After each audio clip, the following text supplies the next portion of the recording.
अस्सलाम वालेकुम फ्रेंड्स, आज एक और अज़ाब कब्र का वाक़या आपके सामने लेकर हाज़िर हुआ हूँ। एक शख्स फरमाते हैं कि एक मर्तबा मैं एक मैयत को गुस्ल देने लगा। जैसे ही मैं गुस्ल देने लगा तो उस मैयत के गले में एक सांप लिपटा हुआ था।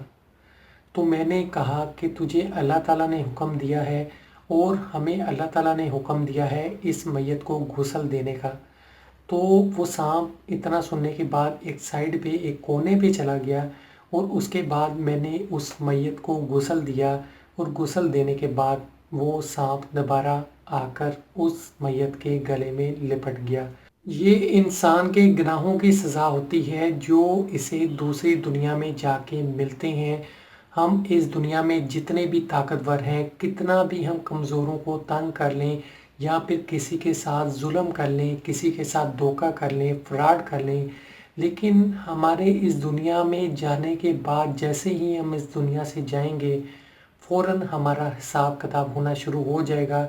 जो लोग बहुत ज़्यादा गुनाह करते हैं उन पर फिर कब्र का अज़ाब होता है, इनको गुनाहों की सज़ा मिलती है। ये सब वाक़यात हमारे पास पहुँचते हैं, आगे हम बताते हैं एक दूसरे को, इसी वजह से कि हम जो गुनाह जो गलतियाँ कर रहे हैं उनसे हम पीछे हट जाएं।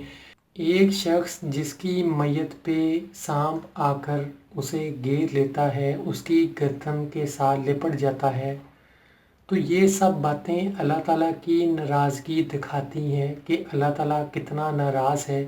कौन चाहेगा कल को उसके साथ कोई बुरा सलूक हो, कौन चाहेगा उसकी मैयत के साथ कल को उस पर अज़ाब हो, कौन ये चाहेगा कि उसके रिश्तेदारों पर अज़ाब हो, कौन ये चाहेगा दूसरी दुनिया में उसके लिए मुश्किलात हों।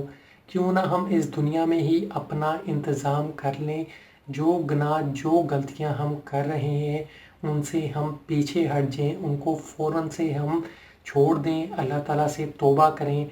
जो ज़िंदगी गुज़र गई है, जो गुनाहों में वक्त गुज़रा है, उस पे हम अल्लाह ताला से माफ़ी मांगें और बेहतरी की दुआ करें।